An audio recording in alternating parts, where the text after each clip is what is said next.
L'histoire commence dans une guilde d'aventuriers animés, un endroit où des aventuriers de tous horizons se rassemblent. Une fille aux cheveux bleus s'approche audacieusement de Lost et lui demande de former une équipe d'aventuriers avec elle. En entendant cette invitation inattendue adressée au plus grand perdant de tous les temps, tous les aventuriers présents sont tellement choqués qu'un homme laisse même tomber une hache sur son propre pied, incrédule. Même Lost ne peut pas comprendre pourquoi quelqu'un voudrait faire équipe avec un perdant comme lui, bien qu'il soit celui qui ait initialement mis une annonce pour recruter des membres. La fille, qui se présente sous le nom de Narsena, affirme être une artiste martiale puissante et demande une nouvelle fois à Lost de la laisser rejoindre son équipe d'aventuriers. Mais avant qu'il ne puisse répondre, la réceptionniste de la guilde, Amherst, intervient avec un sentiment d'urgence et prend Narsena à part. Elle lui explique précipitamment à quel point Lost est incompétent et qu'il ne peut utiliser que des sorts de soins de base, remettant en question la décision de Narsena. Selon Amherst, Lost est un orphelin qui a grandi dans le monde des aventuriers mais qui ne peut toujours pas utiliser de sorts de soins de haut niveau, ce qui, aux yeux de tout le monde, fait de lui le plus grand perdant. Malgré cela, il a eu l'opportunité de rejoindre une équipe appelée l'Épée Foudroyante. Cependant, il a tellement échoué lors de son bref passage avec eux qu'il a été expulsé de l'équipe quelques jours seulement après. Sa réputation de raté est désormais bien connue, et personne ne veut qu'il rejoigne leur groupe. En plus de ses compétences médiocres, Lost est également fauché, ce qui est précisément la raison pour laquelle Amherst conseille strictement à Narsena de reconsidérer sa décision.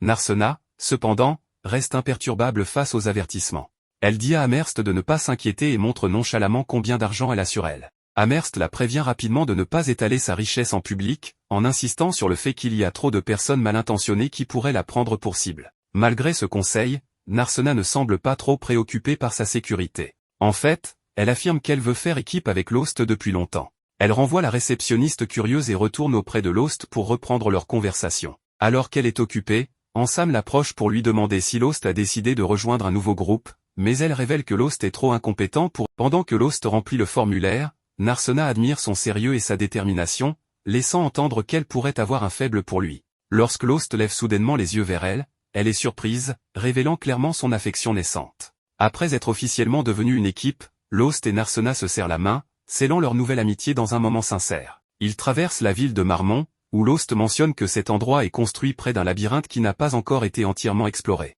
Ce fait intrigant explique pourquoi tant d'aventuriers se rassemblent ici, espérant percer ces mystères. Lost a l'idée de partir explorer ce labyrinthe avec Narsena, même si, quelques minutes plus tôt, la réceptionniste lui avait clairement demandé de ne pas mettre la jeune fille en danger tant qu'elle n'était pas devenue une aventurière expérimentée. Aux abords de Marmont, on trouve des orques dans les montagnes à l'est et dans les forêts au nord. Il y a également des serpents dangereux dans les marais au sud, et seulement quelques gobelins faibles dans les plaines de l'ouest, ce qui en fait un endroit parfait pour que les aventuriers débutants développent leurs compétences et gagnent de l'expérience. Toutefois, Lost ne pense pas que Narsena s'améliorera si elle va dans les plaines, et c'est pourquoi il insiste pour aller directement dans le labyrinthe, là où se trouvent les vrais défis. Il se dirige vers l'entrée du labyrinthe, et Narsena se porte volontaire pour prendre la tête, rappelant à Lost qu'elle est l'artiste martiale, la DPS du groupe, tandis que lui est le soutien, un simple soigneur. Avec une confiance qui se lit sur son visage, elle entre dans le labyrinthe et Lost la suit de près. Il se demande si elle a une quelconque expérience du combat, mais elle prouve rapidement sa valeur en éliminant une meute de gobelins, les frappant à mort avec une grande habileté. Lost récupère une pierre magique parmi les butins, qui peut être vendue à la guilde pour de l'argent bien nécessaire. Narsena demande curieusement à Lost pourquoi la guilde achète ces pierres magiques, et Lost lui explique que ces pierres contiennent de l'énergie magique que la guilde utilise à diverses fins, y compris pour améliorer ses propres capacités et fabriquer des objets puissants. Le duo récupère plusieurs de ces pierres magiques vertes, mais elles ne valent pas grand-chose car elles proviennent des monstres les plus faibles. Lost encourage donc Narsena à affronter des monstres plus puissants pour améliorer son niveau de compétence, et il décide de se rendre à l'étage suivant du labyrinthe à la recherche de défis plus grands. La fille insouciante manque de marcher sur un piège caché, mais Lost l'arrête juste à temps, lui évitant d'être transpercé par des dizaines de pointes acérées. Lost profite de cette occasion pour lui apprendre comment identifier les pièges, lui disant de toujours faire attention aux briques d'une teinte différente. Narsena est impressionné par les connaissances de Lost et lui demande s'il étudie beaucoup, car ce type de connaissances est généralement réservé aux aventuriers appartenant à la classe des voleurs. Lost explique que, comme il a travaillé pendant longtemps dans diverses capacités, il a fini par développer toutes sortes de compétences, dont certaines peuvent sembler inhabituelles pour un soigneur. Ces diverses expériences lui permettent d'être plus ingénieux que ce que les autres pourraient imaginer, ce qui étonne encore plus Narsena. En voyant un énorme orque, Lost et Narsena se cachent tandis que le monstre les cherche. Lost reconnaît qu'il s'agit d'un semi-orque, un monstre de niveau intermédiaire. Il décide d'attaquer ce gros monstre, et Narsena propose de l'accompagner. Voyant son enthousiasme, il accepte d'affronter la créature. Elle saute hors de leur cachette, laissant Lost derrière elle, et se prépare à attaquer. Elle bondit sur le monstre, réussissant à éviter son grand fouet avant de lui donner un coup de pied, mais le corps dur de la créature lui donne l'impression d'avoir frappé un rocher. Elle essaie de tirer parti de la lenteur du monstre, mais celui-ci la repousse violemment et s'apprête à en faire son dîner quand Lost intervient.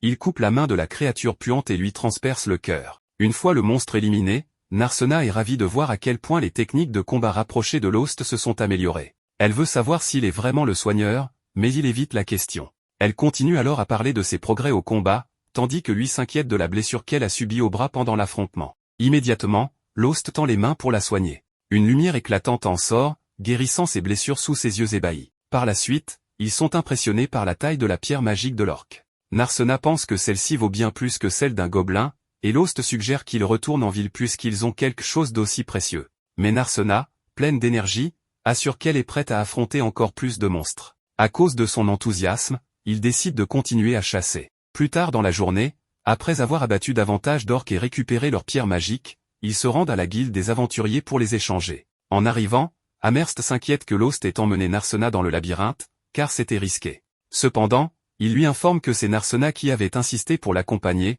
ce qu'il avait accepté. Il lui montre ensuite les pierres qu'ils ont récupérées, et Amherst est ravi de voir autant de pierres d'orques, qui sont bien plus précieuses que d'autres pierres magiques. Elle leur demande s'ils veulent les échanger, et ils confirment. Heureuse, elle procède à l'échange, et sa joie surprend Lost. Ce n'est qu'à ce moment que Narsena l'informe que conclure un tel échange permet à Amherst d'augmenter son salaire. Quand Amherst leur remet le paiement pour la pierre, Lost est choqué jusqu'aux os. Il n'avait jamais imaginé qu'elle pouvait valoir autant, ce qui lui fait réaliser à quel point il s'était fait arnaquer auparavant. Apparemment, son ancien groupe l'avait trompé gravement. En réalisant cela, Narsena pense qu'il devrait déposer une plainte. Elle demande à Amherst si c'est possible, et celle-ci affirme qu'il devrait payer des frais pour cela. Ne voulant pas faire toute une histoire, Lost choisit d'être la personne la plus mature et de laisser tomber. En entendant cela, les deux filles décident de ne pas aller plus loin. Cependant, Amherst le presse de donner exactement la moitié des gains à Narsena, ce qu'il lui assure qu'il fera. Une fois l'accord conclu, les deux quittent Amherst tandis que Ansam, le patron d'Amherst, fixe Lost du regard. Pendant ce temps, Amherst passe son temps à compter l'argent supplémentaire qu'elle a gagné, et elle le fait avec une grande joie. Alors qu'elle est occupée, Ansam l'approche pour lui demander si Lost a décidé de rejoindre un nouveau groupe, mais elle révèle que Lost est trop incompétent pour être accepté par un quelconque groupe. Elle attire cependant son attention sur Narsena, qu'elle trouve très spéciale. Ce soir-là, Lost et Narsena arrivent chez Madame Meali pour louer une chambre. En entrant dans la zone du restaurant, ils sont accueillis par sa fille, qui semble beaucoup apprécier Lost. Cependant, lorsqu'elle voit Narsena, elle la regarde avec dégoût et demande si elle est le nouveau membre pathétique de son groupe. Lost est surpris d'apprendre que la nouvelle s'est répandue dans toute la ville. En réponse, elle lui dit que tout le monde en ville a appris à quel point il est incompétent, ce qui fait de lui un choix difficile pour tout membre de groupe. À ce moment-là, il demande une chambre pour la nuit, et la fille l'envoie voir sa mère. Quand Madame Meali voit Lost et Narsena, elle suppose immédiatement que les deux forment un couple et qu'ils sont là pour s'entraîner. Elle leur demande alors s'ils ne veulent qu'une seule chambre, et Lost décline rapidement l'offre, disant qu'ils auront besoin de chambres séparées. Apparemment, son instinct fraternel n'est pas en état de marche. De son côté, Narsena souhaite qu'ils obtiennent une seule chambre, car même si elle appelle Lost grand frère, cela ne la dérange pas de partager la même chambre avec lui si cela signifie qu'elle peut ressentir la présence de son grand frère à ses côtés. Avant que les deux ne se rendent dans leur chambre, Madame Meali leur propose de leur donner à manger. Après avoir mangé, ils se dirigent chacun vers leur chambre, se souhaitant mutuellement une bonne nuit. En entrant dans sa chambre, Narsena est toujours attristée que Lost n'ait pas accepté de partager la chambre avec elle. Elle se souvient de la première fois où ils se sont rencontrés, à l'époque, elle n'était encore qu'une petite fille avec des ecchymoses sur tout le corps. La voyant dans cet état, Lost l'avait soignée. Son geste généreux l'avait alors motivée à devenir une aventurière. Elle était convaincue qu'un jour, elle s'associerait avec lui, devenant ainsi son protecteur si le besoin s'en faisait sentir. Depuis, elle s'était entraînée dur et avait vu une opportunité parfaite de le retrouver lorsqu'elle avait appris qu'il avait été expulsé de son ancien groupe. Cela l'avait confortée dans l'idée de former un nouveau groupe avec lui. Heureusement, elle avait réalisé son rêve de toujours. Cependant, cela ne suffisait toujours pas. Elle est triste que Lost ne la reconnaisse pas, bien qu'elle lui accorde le bénéfice du doute puisqu'elle est devenue plus grande et a maintenant une couleur de cheveux différente, ce qui rendrait difficile pour quiconque de la reconnaître après toutes ces années.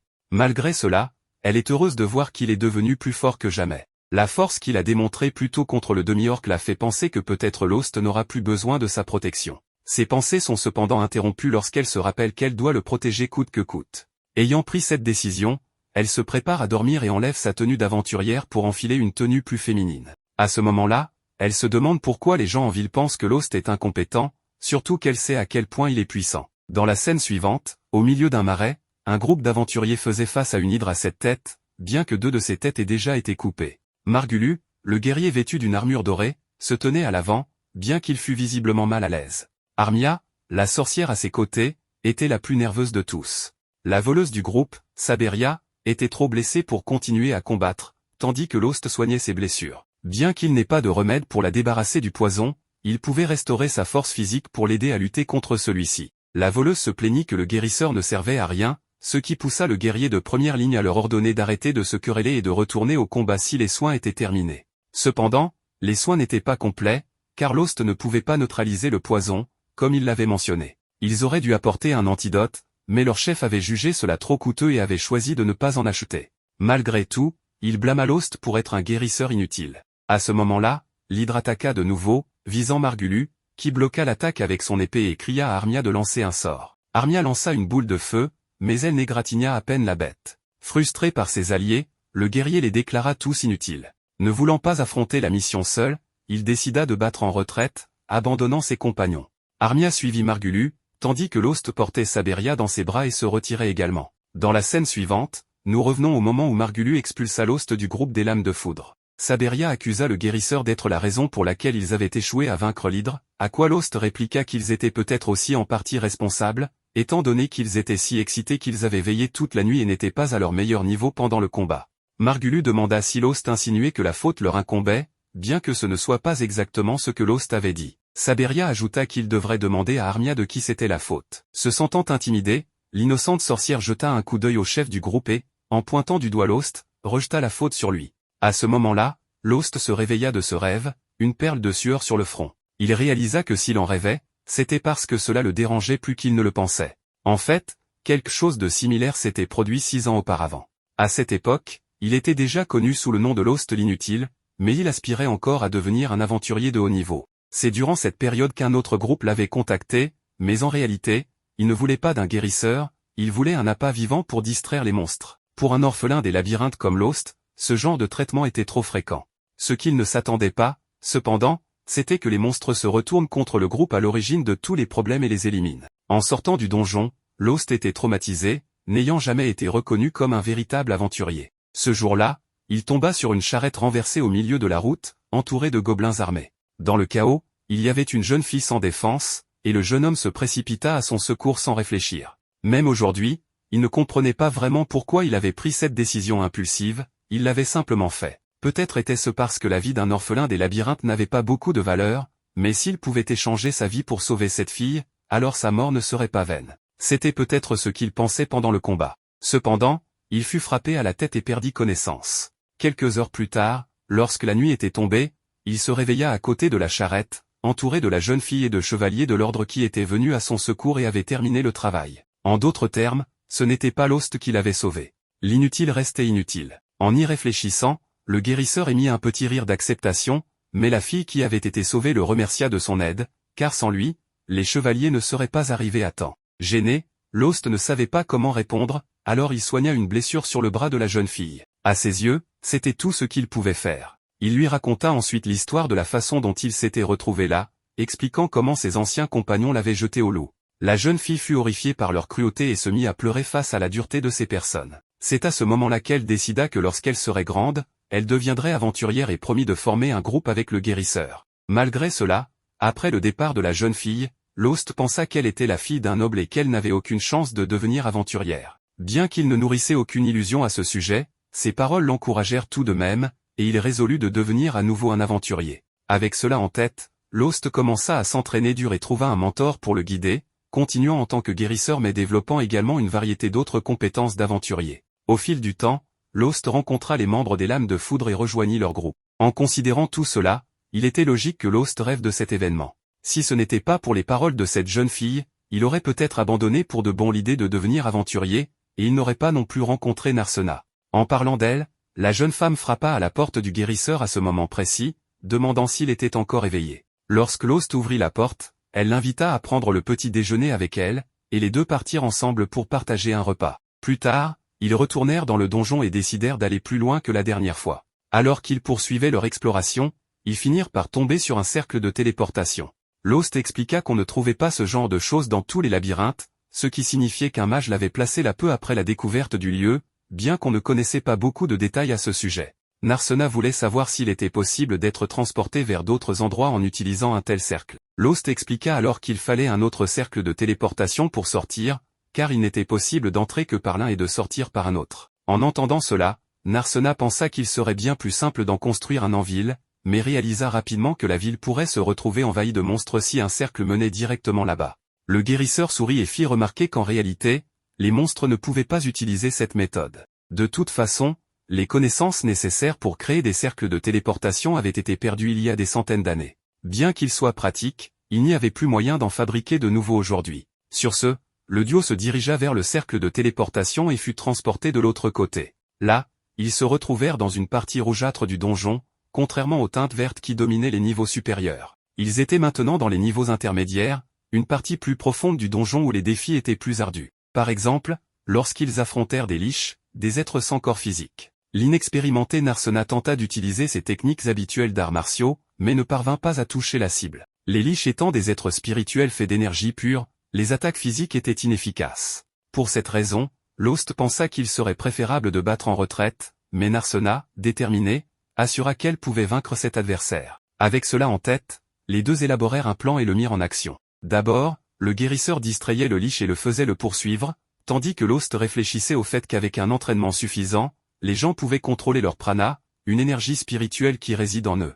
Les artistes martiaux bien entraînés ne font pas exception, lorsque leurs poings sont enveloppés de prana, leurs coups peuvent détruire même des êtres spirituels. C'est ainsi que Narsena donna un coup en utilisant cette technique et vainquit le liche. Cependant, malgré cette victoire, la combattante avait été blessée lors de sa première tentative de frapper l'entité spirituelle, alors Lost utilisa un objet qui augmentait les effets de guérison et lança un sort sur elle. Grâce à la pierre magique incrustée dans l'objet, qui amplifiait la puissance du sort, le soin fut efficace. La guilde fournissait ces pierres aux artisans, qui fabriquaient des objets spéciaux à partir d'elles, et ces objets revenaient finalement aux aventuriers. Après avoir été soignés, et en parlant des pierres magiques, Narsena se demanda combien ils allaient gagner grâce à celles qu'ils avaient obtenues en vainquant le liche. De retour à la guilde, Amherst fut une fois de plus stupéfait par le nombre de pierres que le duo avait réussi à collecter et leur demanda de revenir aussi souvent que possible. Alors qu'ils quittaient la guilde, maintenant de nuit, Lost remarqua qu'il ne s'était pas attendu à gagner autant d'argent avec ces pierres, et Narsena convenait que c'était une grande surprise. Soudain, une foule se formait plus loin, où deux hommes se disputaient à propos de quelque chose. Le duo s'approcha pour voir ce qui se passait, et Lost nota que ce genre de dispute était devenu assez courant, car des aventuriers ayant eu des ennuis ailleurs affluaient dans cette ville. Cela rappela à Narsena quelque chose qu'Amherst avait mentionné. Selon Lost, c'était un énorme inconvénient pour les aventuriers et les habitants de la ville qui respectaient les règles, mais il décida de laisser tomber, disant qu'il était temps de célébrer l'argent gagné ce jour-là avec un bon dîner. Et en effet, le dîner était assez somptueux. Les assiettes déjà sur la table, mais Ali, la propriétaire de la taverne, demanda à Lost s'il avait assez d'argent pour tout payer, et il la rassura en lui disant que oui. En plus de cela, il ne refuserait pas une bière. Narsena fait la même demande, mais la fille de Méali l'informe qu'ils ne servent pas d'alcool aux enfants. Narsena menace de protester, mais Lost convient qu'il est un peu trop tôt pour que sa jeune compagne boive de la bière, alors il laisse tomber le sujet. Au milieu du repas, Narsena interroge Lost au sujet d'un bâtiment étrange sans porte ni fenêtre, car il y en a plusieurs dans la ville et elle ne sait pas ce qu'ils sont. Lost admet qu'il était lui aussi curieux à ce sujet et fut surpris d'apprendre que même les ouvriers qui les avaient construits ne savaient pas à quoi ils servaient, ni qui avait commandé leur construction.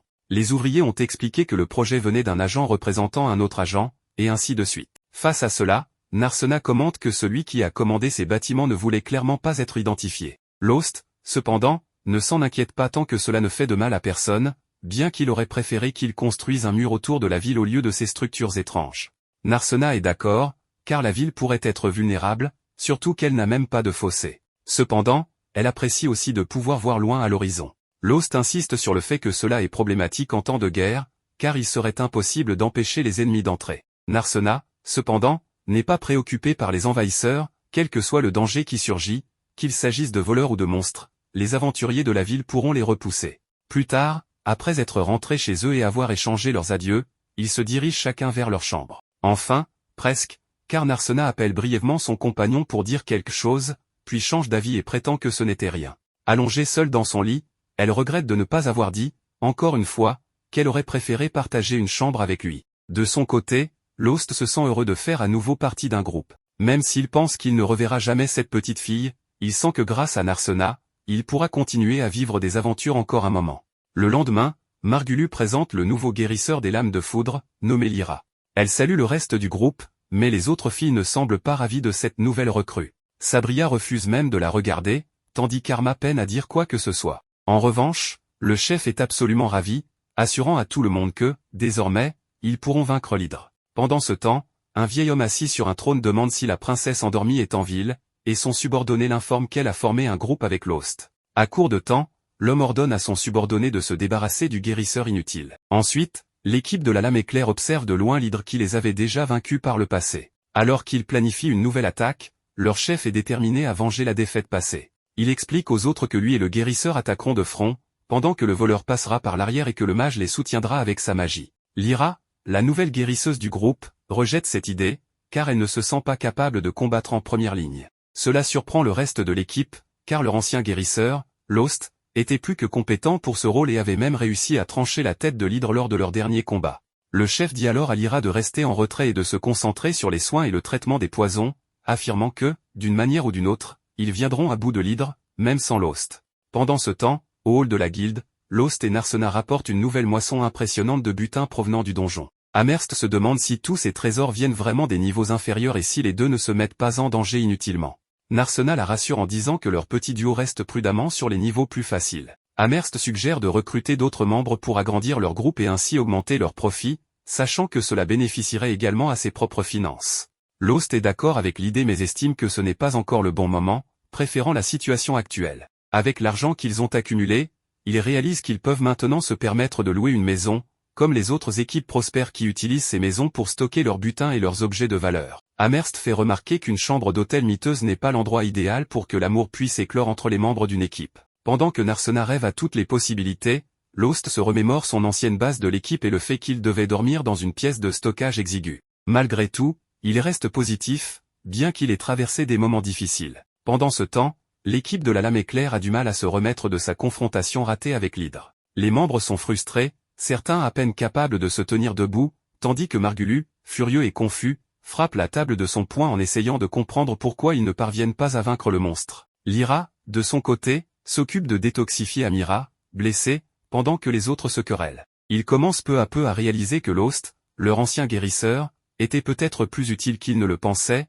malgré ses plaintes constantes. Margulu décide d'aller retrouver Lost et de lui demander de revenir dans l'équipe. Il se convainc que personne ne pourrait refuser de rejoindre l'illustre équipe de la Lame Éclair. Un peu plus tard, Lyra est réveillée par Amira, qui se sent beaucoup mieux après avoir été soignée. En cherchant de la nourriture, elle découvre que Margulu et Siberia ont disparu, et elle se demande où ils ont bien pu aller. En réalité, les deux sont partis chercher leur ancien coéquipier. Margulu, sans la moindre honte, propose à Lost de rejoindre l'équipe, comme si c'était un cadeau, tout en riant et en prétendant que les mauvais traitements passés n'étaient qu'un simple malentendu. Il devient vite clair que Margulu a investi tout l'argent de Lost dans ses armures de pacotille, il enchaîne les excuses sur la mauvaise conduite de l'équipe envers leur ancien coéquipier et promet que les choses seront différentes désormais, allant même jusqu'à dénigrer la nouvelle guérisseuse, la qualifiant de femme inutile. À la surprise générale, Lost le remercie. Avant qu'il ne puisse dire un mot de plus, Narsena, qui a entendu toute la conversation, intervient, ne supportant plus la situation. La tension monte alors que Narsena refuse de laisser Margulu, qu'elle qualifie de manipulateur, lui voler son partenaire. Lost parvient à la calmer en expliquant qu'il apprécie l'offre mais qu'il n'accepte pas de rejoindre la Lame Éclair. Il n'a aucune rancune envers son ancienne équipe, mais il est satisfait avec son groupe actuel. Margulu n'en revient pas et accuse ouvertement Narsena de manipuler Lost, ce qui s'avère être une erreur fatale. Lost, autrefois calme, saisit Margulu avec fermeté et le met en garde, s'il ose toucher à Narsena, lui et la Lame Éclair le regretteront.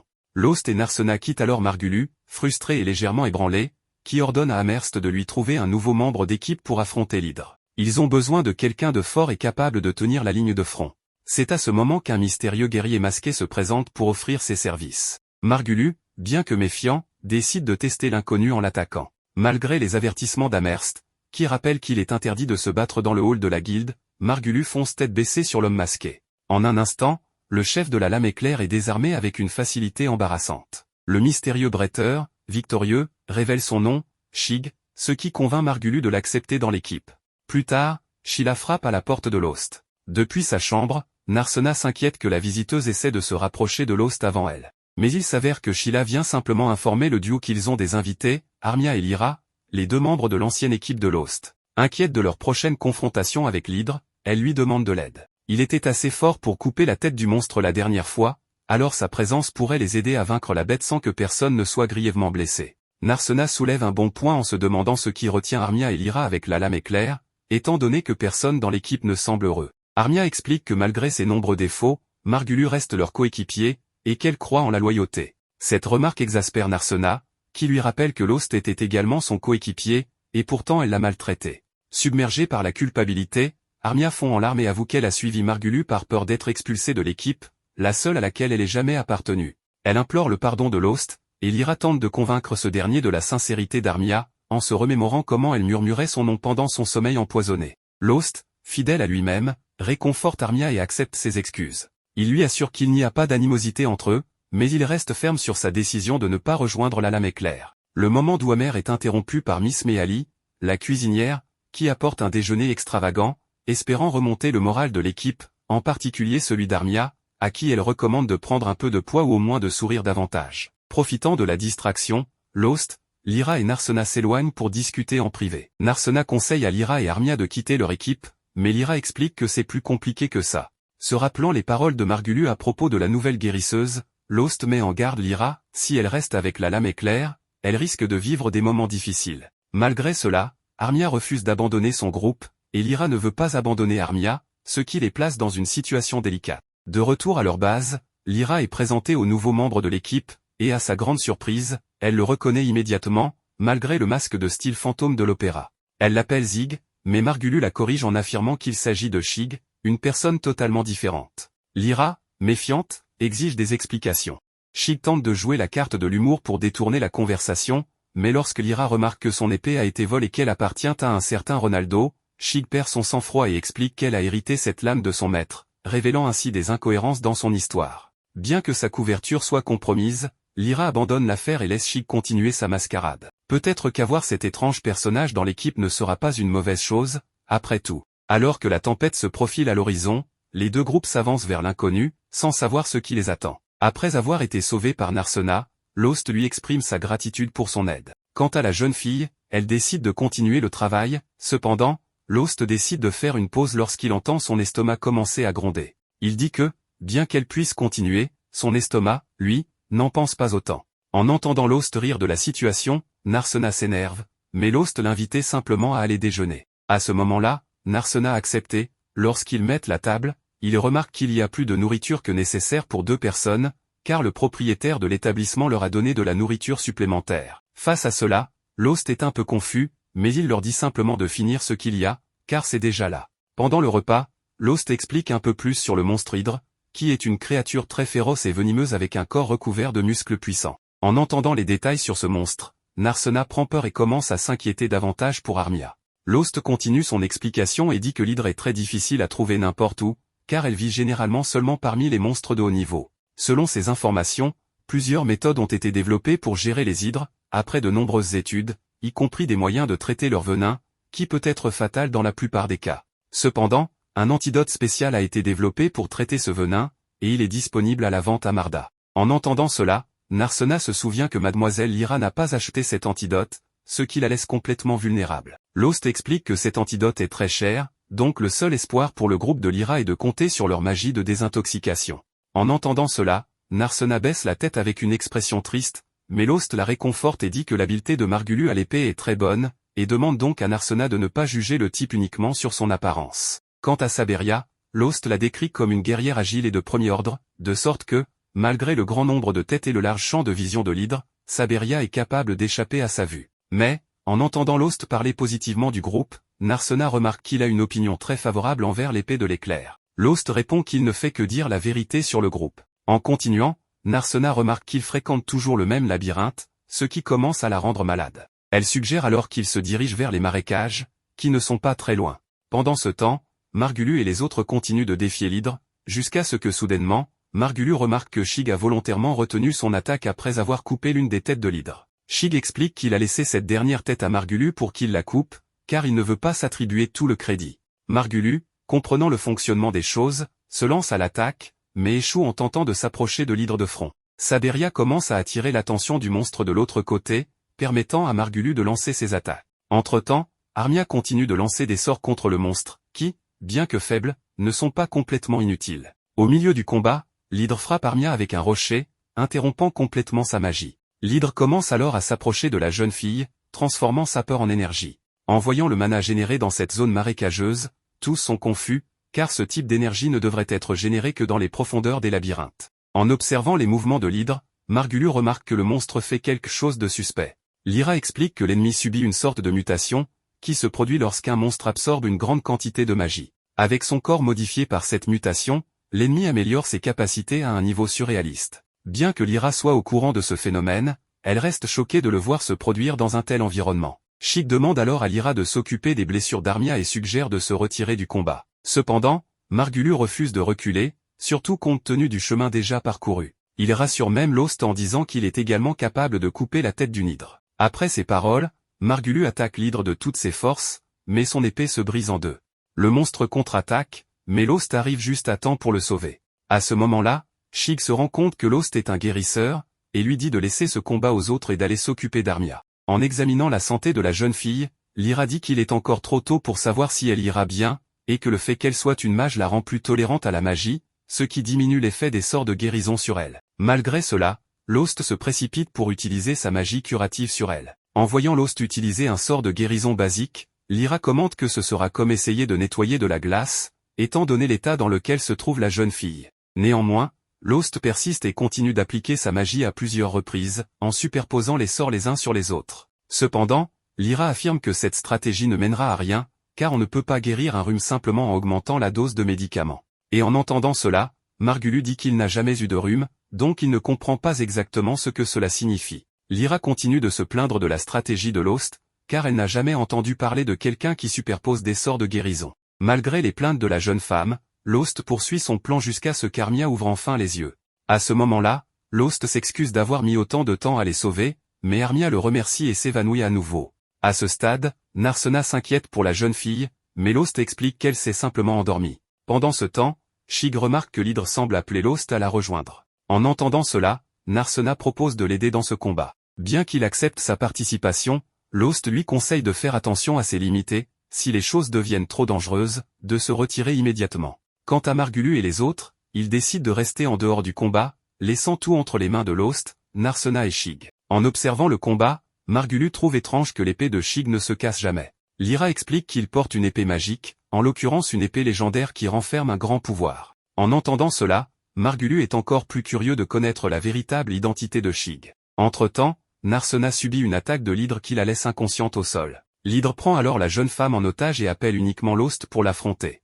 En voyant cette scène, tout le monde est confus, car il ne s'attendait pas à un comportement aussi intelligent de la part d'un simple monstre. Lyra explique que lorsque le monstre mute, son intelligence et sa perversité évoluent en même temps que son corps. Lost demande alors à tous ceux qui sont présents de rester en dehors du combat, car il répondra à la demande de l'hydre. Après quelques secondes de lutte, Lost finit par être vaincu et tombe presque inconscient. Cependant, il reprend ses forces et se relève avec une mystérieuse aura bleue autour de lui. En voyant cette expression différente sur son visage, tous sont déconcertés. Lost met rapidement fin au combat en abattant l'hydre d'un seul coup, mais il s'effondre peu de temps après. Lyra utilise un antidote pour le réveiller, et quand il reprend conscience, il demande des nouvelles d'Armia et découvre qu'elle est toujours inconsciente, mais que sa vie n'est plus en danger. Les autres commentent la forme prise par Lost lorsqu'il a vaincu l'hydre. Margulu profite de l'occasion pour flatter Lost en disant qu'avec lui, le groupe pourrait même vaincre le maître du labyrinthe de Marda. En entendant cela, Saberia rappelle qu'ils n'ont même pas encore trouvé le maître du labyrinthe, ce qui fait que Margulu abandonne le sujet et se concentre sur la répartition de l'argent obtenu grâce à l'hydre. Cependant,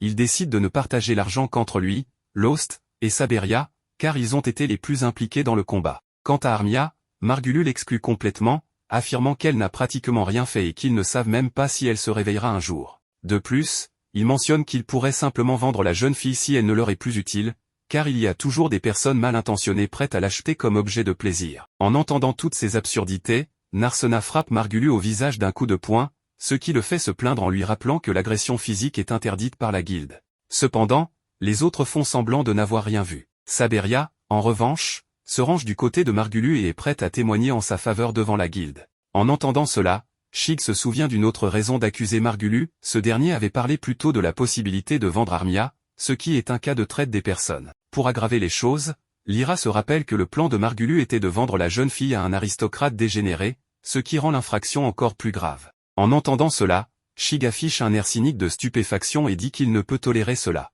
Il demande à ses amis de l'accompagner à la guilde pour porter plainte. À leur arrivée, Margulu découvre que Shig était en réalité un aventurier officiellement mandaté par la guilde des aventuriers de la ville royale. Shig explique que son nom n'était qu'un déguisement, car son véritable nom est différent. Amherst lui demande alors pourquoi quelqu'un d'aussi important se trouve ici. Shig répond que les aventuriers officiellement mandatés ont l'autorité de gérer les autres aventuriers et qu'il est là pour surveiller la sécurité publique dans cette ville. Durant ses recherches, il a découvert les méfaits du groupe de Margulu, qui sont maintenant expulsés du guilde en raison de leurs infractions. En entendant cela, Lost demande à Shig de le libérer, ainsi que Saberia, de cette sanction. Shig accepte la demande de Lost, mais ordonne à Margulu et au reste du groupe de quitter la ville. Cependant, Shig décide de continuer à patrouiller dans la région pour éviter que la bande ne cause d'autres problèmes. Narsena s'excuse auprès de Lost pour lui avoir demandé d'aller aider son ancien groupe, ce qui a failli entraîner leur expulsion de la guilde. Lost lui assure qu'il n'est pas en colère. Pendant ce temps, Shig demande à Lyra de former un groupe avec lui pour maintenir une surveillance plus efficace sur Marda.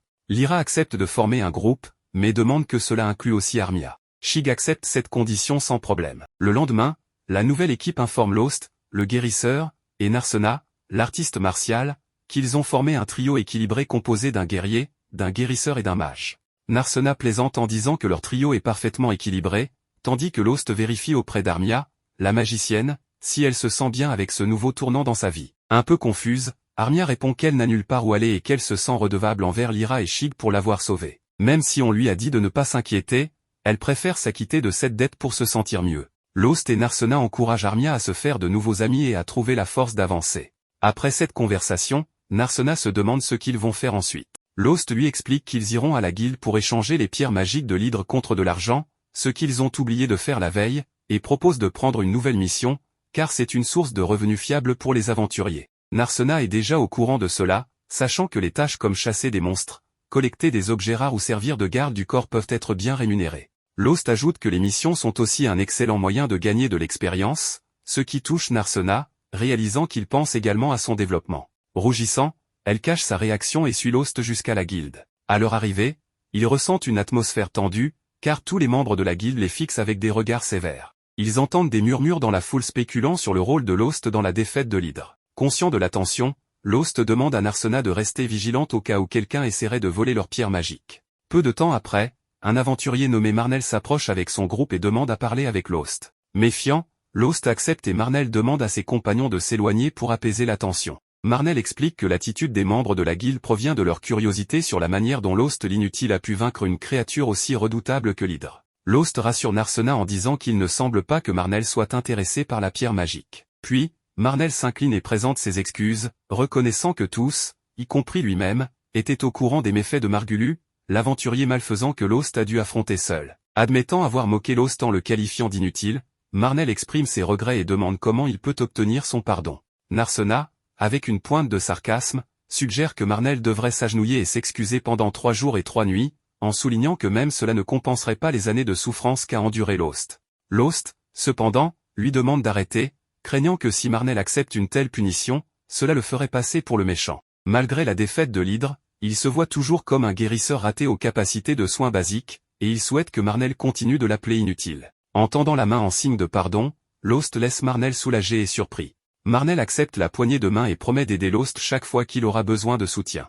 Au comptoir de la guilde, Lost présente la pierre magique mutée de l'hydre et demande si elle a perdu de sa valeur à cause de cette étrange mutation. L'employé de la guilde clarifie au contraire que la pierre est maintenant encore plus précieuse, pouvant valoir jusqu'à 10 fois plus, car les mutations de pierres de monstres sont rares et ajoutent considérablement à leur valeur. La seule remarque de l'assistante est que la mutation nécessite une grande quantité de mana, ce qui explique pourquoi elle se produit habituellement dans les profondeurs d'un labyrinthe. À ce sujet, Lost fait remarquer que l'hydre a muté dans une zone marécageuse, ce qui laisse penser que la magie peut s'accumuler en dehors des labyrinthes. Narsena ajoute cependant qu'il est difficile de croire qu'il y a suffisamment de mana pour provoquer une mutation, alors Lost conclut qu'il y a quelque chose d'anormal dans le labyrinthe. Narsena demande si la guilde prend des mesures dans de telles situations, et Lost insiste sur l'importance d'organiser une expédition pour identifier la source du problème. En pleine conversation, Anzom apparaît derrière le comptoir, ce qui rend Amherst nerveuse. Elle explique qu'un problème nécessite de l'attention, et l'homme accepte d'écouter. Peu après, il y a un rapport indiquant que des monstres de niveau intermédiaire apparaissent à des niveaux plus élevés, en plus de la mutation confirmée en dehors d'un labyrinthe. Pourtant, Anzom estime que ces problèmes ne sont pas suffisamment importants et décide de les ignorer. Lost, inquiet, fait valoir que des aventuriers pourraient se blesser si cela continue, mais Anzom rétorque que les aventuriers connaissent déjà les risques. Lost insiste pour que la Guildan soit informée par précaution, ce à quoi Anzom répond sèchement qu'il ferait mieux de quitter la ville s'il a si peur. En sortant du bureau de Anzom, Narsena s'indigne de son comportement, mais Lost préfère laisser couler. Amherst explique que ce citoyen a toujours été ainsi et ajoute que Myst, le véritable maître de la guilde, apparaît rarement en raison de son âge avancé. Il semble si vieux qu'il reste enfermé dans son bureau, laissant Anzom gérer la branche. Lost commente qu'il doit être compétent pour ce rôle, mais l'assistante précise que cet homme est si exigeant qu'il critique sévèrement au lieu de négliger les petites erreurs, rendant les employés craintifs. Changeant de sujet, Lost fait une demande à la femme. Il s'assoit et elle leur montre les missions disponibles, comme la collecte d'herbes médicinales ou la recherche d'aventuriers disparus. Narsena lit une mission de protection pour un client souhaitant pêcher dans un labyrinthe, ce qui l'irrite, car elle estime que ce n'est pas digne d'un aventurier. À bout de patience, Amherst lui lance qu'un bon salaire vaut bien un petit effort, avant de lui donner une petite tape sur le front en guise de remontrance. Finalement, le duo trouve une mission d'élimination de monstres, ce qui enthousiasme Narsena. Cependant, Amherst déconseille cette mission, car elle implique un phénix qui s'est installé près d'un cercle de téléportation aux niveaux intermédiaires et qui a maintenant une prime sur la tête. La mission pourrait rapporter gros, mais un guérisseur et une artiste martiale seuls contre un phénix risquent de mal s'en sortir. Néanmoins, Narsena semble motivé pour accomplir cette mission, et son partenaire ajoute que le phénix étant une créature volante, il serait difficile de le vaincre sans attaque à distance. Amherst leur suggère alors de recruter un guerrier, un mage et un guérisseur capable de soigner toute l'équipe d'un coup. Avec ces conseils en tête, Lost et Narsena savent exactement vers qui se tourner. Ils approchent donc Shig et Lyra avec une proposition. En chuchotant à son coéquipier, Lyra remarque qu'il sera plus facile de surveiller Lost tout en travaillant avec lui. Armia, surprise, a du mal à croire que le garçon souhaite réellement travailler avec elle. Lost lui explique qu'il la trouve très talentueuse et qu'elle est toujours la bienvenue dans le groupe. Elle se sent pourtant indigne de cette opportunité en raison de son comportement passé envers lui. Mais Lost souligne que le fait qu'elle reconnaisse ses erreurs montre qu'elle ne les répétera pas. Ainsi, la magicienne accepte de rejoindre l'équipe, et Lost fixe le départ pour le lendemain matin. Shig sera chargé de notifier la guilde de leur départ tandis que les autres membres iront acheter les provisions nécessaires pour l'expédition. Plus tard, Lost emmène Narsena à l'herboristerie, expliquant que les brûlures guérissent plus vite avec des remèdes en plus des sorts de soins. Étonné par ses connaissances, Narsena remarque que son ami en sait long, non seulement sur les éléments de guérison, mais aussi sur la vie en général. Alors qu'elle prononce ces mots, Narsena entre dans un étrange état de tristesse et finit par se replier mentalement. Cependant, une femme l'enlace par derrière et l'appelle par son surnom Nar. Surprise, Narsena se retourne pour frapper cette personne, mais celle-ci esquive avec agilité. Il s'avère que c'est Ralma, une mage de haut niveau connue sous le nom de déesse du feu. Narsena est stupéfaite car cela fait des années qu'elles ne se sont pas vues. Ralma a accepté la demande du père de Narsena de veiller sur sa fille, puisque cette dernière a soudainement quitté la maison, comme si elle fuyait. En observant Lost, la mage soupçonne que ce jeune homme pourrait être la cause de cette fuite. Lost réagit en disant qu'il est heureux de revoir son ancienne maîtresse, ce qui laisse Narsena sans voix. Les trois se retrouvent dans une taverne, où Lost explique qu'il y a eu un moment où il a étudié sous la tutelle de Ralma. Pendant ce temps, Narsena connaît Ralma parce qu'elle est une vieille amie de son père. La mage demande au guérisseur de quitter la table pour discuter de sujets personnels avec Narsena, mais le jeune homme refuse, affirmant qu'il fait partie du groupe avec elle et qu'ils se font mutuellement confiance. De plus, il devine que Ralma a peut-être reçu pour mission de ramener Narsena chez elle contre sa volonté. Pour prouver qu'il n'est plus le même étudiant d'autrefois, il esquive une boule de feu lancée par son ancienne maîtresse.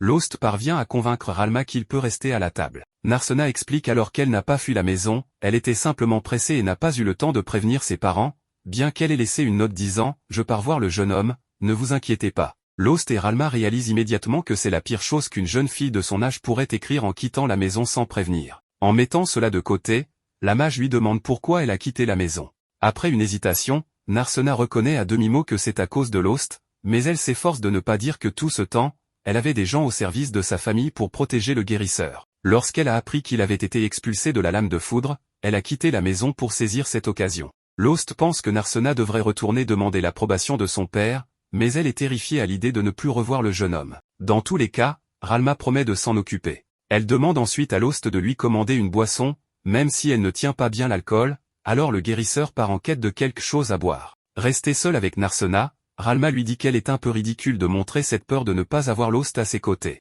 Cependant, la combattante insiste sur le fait que ce n'est pas un homme ordinaire, car en plus d'être très habile en combat, il met toujours les besoins des autres avant les siens. Narsena, se considérant comme un fardeau pour Lost, admet qu'en réalité, c'est elle qui a été aidée par lui. À ce propos, Ralma révèle que Lost n'était pas comme cela auparavant, et qu'il est devenu quelqu'un de respectable grâce à Narsena, allant même jusqu'à défier la mage elle-même pour protéger son ami. Sur ces mots, Narsena quitte la taverne, plus heureuse, en compagnie de Lost, tandis que la déesse du feu annonce qu'il est temps de s'occuper de sa véritable mission. Elle se rend donc à la guilde, où se trouve le bureau du maître de la branche, Mist, pour découvrir ce qu'il prépare. Le lendemain, le groupe se rassemble pour l'expédition. Sheila leur remet un panier de provisions et demande si le phénix est très puissant. Jalouse, Narsena saisit le panier et répond que tout ira bien, car elle protégera l'équipe. Sheila rétorque que c'est précisément pour cela qu'elle s'inquiète. Tout le monde éclate de rire, et les aventuriers partent en mission. À leur arrivée dans la salle, la première chose qu'ils voient est le portail s'activer, où Narsena pensait qu'il rencontrerait le phénix immédiatement. Cependant, Lost lui explique aimablement qu'un phénix est bien trop grand pour entrer dans cette petite salle. Le groupe commence donc à avancer en envisageant un plan de secours, car malgré leur statut de sénateur, ils pourraient risquer leur vie. Armia se demande s'ils sont dans la bonne salle, pensant à une possible erreur, mais Lost les rassure qu'ils sont bien au bon endroit et que même l'ennemi est en train de passer la porte juste devant eux. Malheureusement pour eux, cette porte n'avait jamais été explorée et marquait l'entrée d'une nouvelle zone. Cela fit sourire les jeunes, car une nouvelle zone signifiait non seulement être les premiers à entrer, mais aussi les premiers à trouver de nouveaux trésors, potentiellement de grande valeur. Cependant, Shig leur rappelle qu'ils ne sont pas là pour explorer sans raison, bien que Lost, en fouillant, découvre des restes d'aventuriers totalement incinérés, datant de quelques jours seulement. Une fois prêt, Lost lance une pierre vers le nid de la bête, se rappelant que les phénix sont généralement des créatures territoriales, ce qui se confirme quand la bête apparaît à travers un portail, enveloppé de flammes, prête à les incinérer tous. Mais avant le combat, nous revenons à Amherst, quelque peu inquiète pour ses amis. Ralma entre dans l'établissement, et Amherst se dirige rapidement pour accueillir sa nouvelle amie, ce qui surprend Ralma, peu habituée à voir un groupe aussi attaché à ses membres. Avec un sourire, Amherst confirme qu'elle a toujours été aimable, mais bien sûr, pas sans raison, car elle gagne beaucoup d'argent grâce à leur mission. Cela révèle le côté matérialiste de la secrétaire, qui examine Ralma de la tête aux pieds, remarquant ses accessoires coûteux. Amherst en déduit qu'elle pourrait lui assigner une mission particulièrement difficile, mais est surprise lorsque Ralma dit vouloir rencontrer le président des aventuriers. Selon la secrétaire, cela serait impossible sans rendez-vous, mais la rousse insiste, car ils se connaissent depuis longtemps, sans cacher son envie de le tuer sur le champ. Amherst refuse, criant au milieu de la guilde qu'il serait insensé de laisser quelqu'un voir le chef pour le tuer. Ne voyant plus d'autre option, Ralma commence à invoquer des sorts pour attaquer, mais Ansam l'arrête, expliquant qu'il n'était pas nécessaire d'aller jusque-là. Il révèle à tout le monde dans la salle qu'ils sont en présence de la déesse du feu elle-même, qui, si elle le souhaitait, pourrait incinérer toute la ville en quelques secondes, ce qui laisse Ralma quelque peu satisfaite de parler avec quelqu'un qui la respecte. Dans un changement de scène, on retrouve le phénix, qui, pour une raison inconnue, n'a pas attaqué tout ce temps. Selon Narsena, c'était parce qu'ils étaient trop bas, les obligeant à attaquer depuis les airs pour l'atteindre. Lost, sachant manier l'arc, envisage de tenter quelques tirs, mais le phénix profite d'un moment de distraction pour viser Narsena. Sans l'intervention de Lost, cela aurait pu très mal tourner. Lost trouve que cette attaque sournoise n'est pas digne d'une créature légendaire. Plus loin, Ansam se demande si on va encore lui reprocher l'affaire de l'hydre qui avait évolué toute seule, comme un incident similaire dans le passé, ce qui attise la curiosité de Ralma. Ansam ne nie pas qu'il leur avait suggéré de partir s'ils avaient trop peur. Ralma n'était pas là pour discuter de futilité et, étant donné le temps écoulé depuis sa dernière visite, elle est préoccupée par les bandes de malfrats dans la région. Elle cherche à savoir pourquoi ils n'ont pas été expulsés depuis longtemps. Ansam rejette l'accusation, laissant Ralma penser qu'ils pourraient être liés aux étranges constructions à la périphérie de la ville. Étonnamment, Ansam affirme qu'il ne sait pas non plus pourquoi elles sont là, affirmant que c'est une affaire privée, extérieure à la guilde. Pourtant, Ralma est persuadée, grâce à son intuition, qu'il ment sur le sujet. Et si l'on compte que tous les labyrinthes sont gérés par cette guilde, cela rendait la situation encore plus étrange. Il est en fait facile de contrôler tous les labyrinthes, mais on ignore pourquoi ils construiraient une structure géante sous les yeux de tous. Ansam continuait à faire l'ignorant, affirmant ne remplir que les fonctions de son supérieur, mais Ralma voulait des réponses immédiatement. La construction et l'envoi de brutes étaient ridiculement évidents, et demander à un aventurier de quitter la ville juste sur une simple suggestion paraissait puérile pour une personne d'un tel rang, comme s'il s'agissait d'un problème d'avoir des aventuriers dans les environs. Avec son esprit de Sherlock Holmes, Ralma pensa que cette structure servait peut-être de base pour un rituel, et que les brutes étaient là pour accomplir ce qu'on appelait l'élévation du labyrinthe. Dans une autre scène, on voit le phénix qui ne cessait de lancer des attaques partout. Même si cela semblait mal visé, Shig savait que cela finirait par créer un océan de flammes autour d'eux. Lyra commençait même à avoir du mal à respirer, et pour Narsena, ces attaques paraissaient stratégiques. Cependant, Lost lui rappela que n'importe qui, à 5 contre 1, utiliserait une telle tactique pour se défendre. Shig, de son côté, fut surpris de voir un monstre agir ainsi, se disant que cela pouvait aussi être un instinct naturel. Le phénix avançait rapidement vers eux, et Shig ordonna à Armia d'utiliser un sort d'eau pour viser les ailes de la créature. Bien qu'il soit fait de feu, ses ailes fonctionnaient comme celles d'un oiseau normal, et l'eau affaiblirait sûrement sa puissance, ce qui donnerait à Shig suffisamment de distance pour achever le travail. Pour encourager Armia, Narsena lui promit de la protéger avec l'aide de Lost pendant qu'elle lançait son sort. Leur plan mis en place, Shig, Lost et Narsena attirèrent l'attention du phénix, permettant ainsi à la jeune fille de lancer son sort en toute tranquillité. Lyra comprenait que malgré tout ce qui s'était passé, la petite fille avait l'impression que son équipe doutait d'elle et espérait qu'Armia lui accorderait davantage de confiance après cet événement. Armia lança alors une flèche d'eau avec une telle force qu'elle transperça la bête. Pendant qu'elle tombait, Shig lui asséna un coup d'épée, mais cela ne suffit pas pour la vaincre. De retour à Ansam, ce dernier continuait à nier toute implication dans l'élévation du labyrinthe, mais Ralma, insistante, soupçonnait que tout menait à cet événement. La ville était en manque de mana, et le monstre, récemment évolué sans une structure de chambre traditionnelle, rendait cela encore plus suspect. À la suite de ce combat, le phénix commença soudainement à muter, augmentant de taille, de puissance, et son feu changea de couleur, ce qui étonna Narsena, qui n'avait jamais vu une double évolution aussi rapide. Armia réalisa alors que survivre à 2 évolutions de monstres était irréaliste, et la peur s'empara d'elle. Lyra, consciente qu'un manque de concentration pourrait donner du mana au phénix, tenta de se reprendre. Quand le phénix s'approcha, elle se paralysa, mais Shig la protégea en bloquant l'attaque, tenant promesse de toujours veiller sur elle. Encouragée, la jeune fille rassembla ses forces pour un dernier sort. Ralma, après avoir constaté l'inutilité de sa conversation avec Ansam, examina les installations mystérieuses avec son feu et remarqua qu'elles étaient faites d'un matériau étrange, confirmant ses soupçons. Entre-temps, le phénix, frappé par Narsena, ne fut pas blessé, et Lost la défendit courageusement jusqu'à ce que son épée se désintègre sous la chaleur. Lyra utilisa un sort de guérison pour donner un dernier coup de pouce à la jeune fille, qui lança alors une nouvelle flèche, mais cette fois de glace, 10 fois plus grande, qui coupa l'aile du phénix. Narsena parvint ensuite à envoyer la créature au sol, où Lost lui asséna un coup final. Tous félicitèrent la jeune fille, lui apportant des larmes de gratitude. En s'appropriant l'objet laissé par le phénix, Lyra observa de loin et se dit que cette fois, Lost n'avait pas réagi comme la dernière fois, comme si le démon en lui ne se manifestait que dans des moments spécifiques. De retour en ville, nos héros retrouvent Ralma dans leur bar habituel. En savourant une bonne bière, elle accueille son élève inutile qui, d'une manière ou d'une autre, avait réussi à vaincre un phénix. Lost ne comprenait pas comment elle avait appris la nouvelle puisqu'elle ne les avait pas vus, mais sa maîtresse affirma simplement qu'avec quelques pièces, un petit chien lui avait raconté tout ce qu'elle voulait savoir. Pendant que Lost réfléchissait à trouver de meilleures fréquentations, Ralma se réjouit pour eux, car ils allaient gagner beaucoup d'argent en accomplissant une mission légendaire et en vendant la gemme de la bête. Tout cela poussa Lost à inviter sa maîtresse, qui souhaitait continuer à boire pour fêter ça.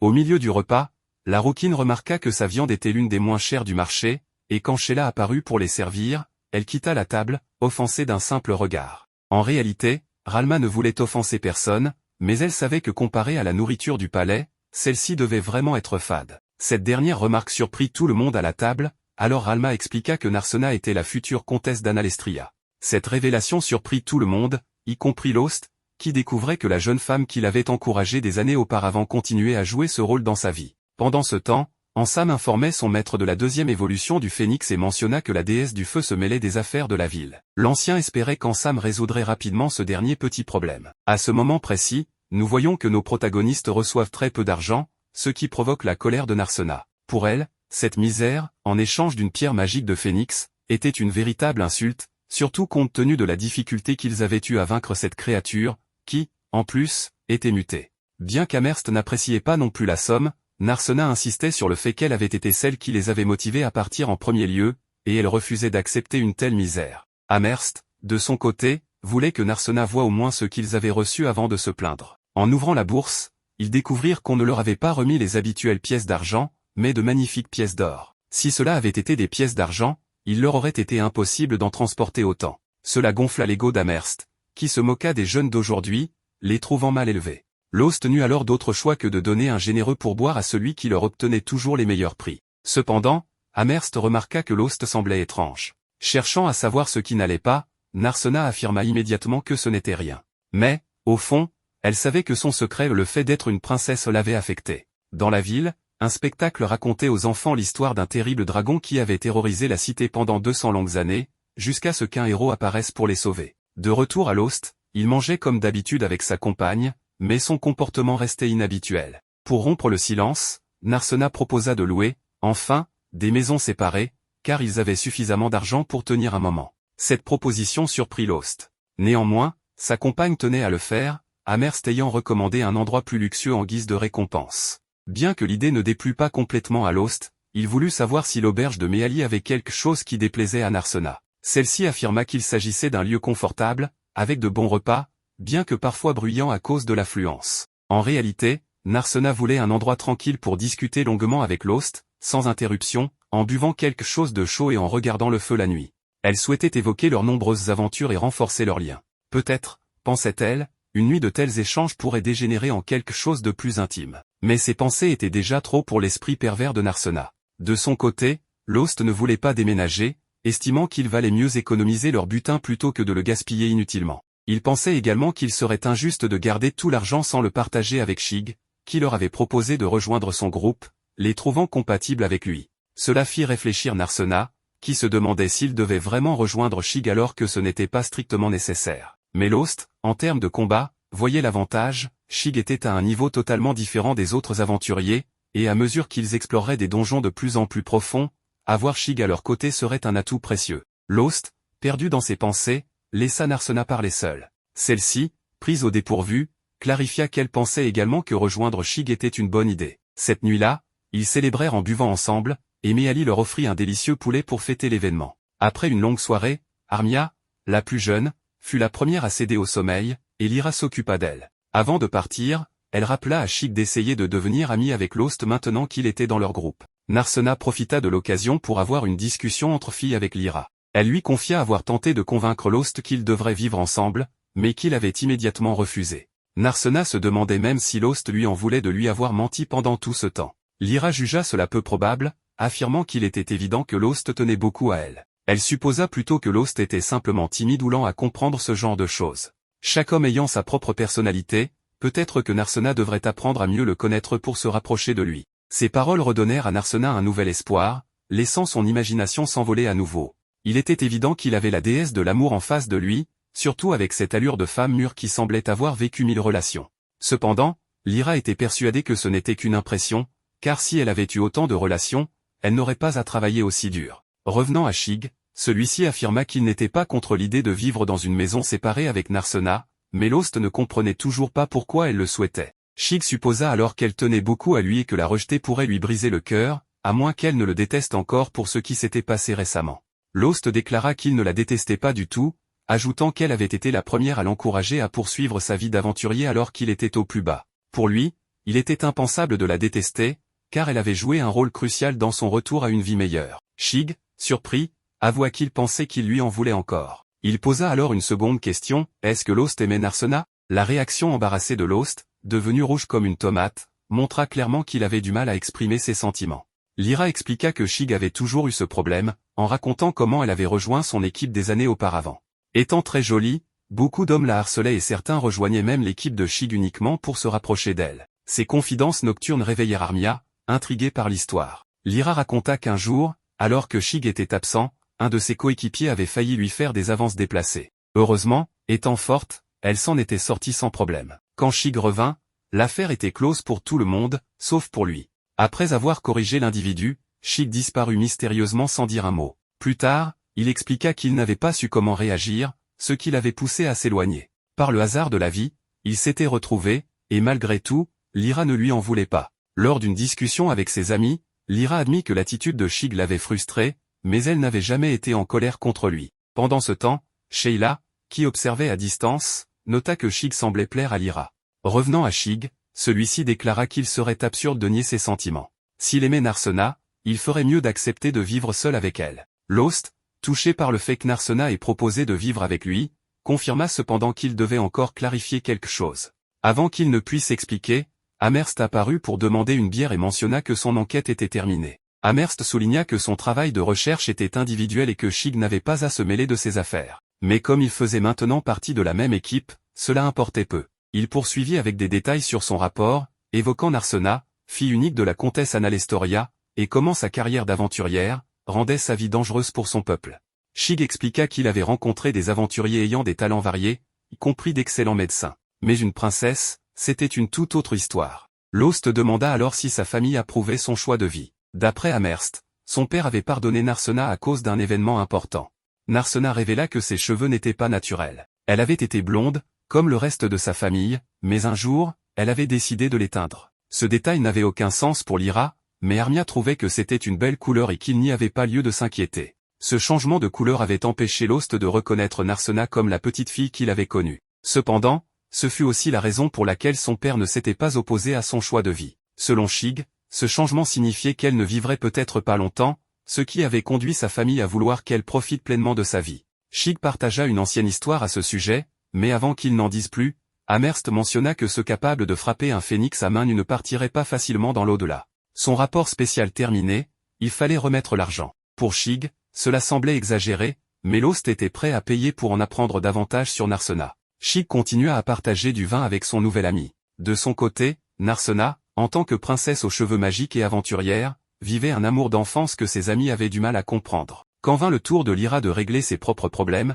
elle alla voir Shig pour avoir un moment à deux. Elle lui avoua avec embarras vouloir être sa compagne de vie, ce qui surprit le chevalier. Il répondit qu'il y réfléchirait, une réponse maladroite mais pas totalement déplacée vu sa personnalité. Lyra, sans attendre, déclara qu'elle voulait juste bien s'entendre avec lui pour toujours, ce que Shig accepta aussi. Narsena, qui observait à distance, décida de demander à Lost un moment privé pour discuter de quelque chose d'important. Dans l'histoire principale, il fut révélé que le dragon ne pouvait être vaincu qu'avec le sacrifice de la princesse. Convaincue que le héros représentait l'avenir de la ville, elle se sacrifia courageusement. Cette nuit-là, alors que tout le monde dormait, Narsena ne parvint pas à trouver le sommeil. Maintenant, passons à un groupe d'aventuriers qui ne s'attendaient pas à rencontrer un semi-orc dans la chambre. Bien que le meilleur chemin ait été de se cacher pour passer, il semble que cet orc n'était pas le seul dans la pièce. C'est pourquoi le plus jeune du groupe, nommé Kate, fut appelé à aider ou plutôt à servir d'appât pour distraire le monstre. Pendant ce temps, tous ses compagnons, entre guillemets, en ont profité pour s'enfuir. Avant de découvrir ce qui est arrivé au jeune garçon, nous voyons Narsena toujours en train de manger, alors que tout le groupe avait fini il y a environ 2 heures. Cette étrange attitude fut attribuée à Lost, qui avait proposé à Narsena de parler de quelque chose d'important plus tard. Lyra critiqua cette manière de faire, affirmant qu'il était cruel de ne pas préciser les intentions, car cela ne faisait que troubler le cœur d'une jeune fille. Lost reçut alors l'ordre de ne pas prolonger davantage cette situation déjà tendue. Malgré tout, il savait qu'il devait attendre. Avec Narsena continuant d'agir bizarrement, il était clair que cela ne pouvait plus durer. Lost décida alors de prendre les devants pour encourager mentalement son ami. Il se leva pour lui révéler ce qu'il avait à dire, mais alors que Narsena écoutait, totalement embarrassé, Kate arriva au réfectoire, gravement blessé. En s'occupant de lui, on ne put entendre le potin. Après avoir soigné Kate, Lost révéla que ses blessures n'étaient pas graves et qu'il serait facile de le guérir. Lyra et la petite Sheila se proposèrent même de le surveiller. Cela incita Narsena à se demander pourquoi Sheila faisait cela. Quand la mère de Sheila, Meali, apparut, elle expliqua que Kate était son meilleur ami.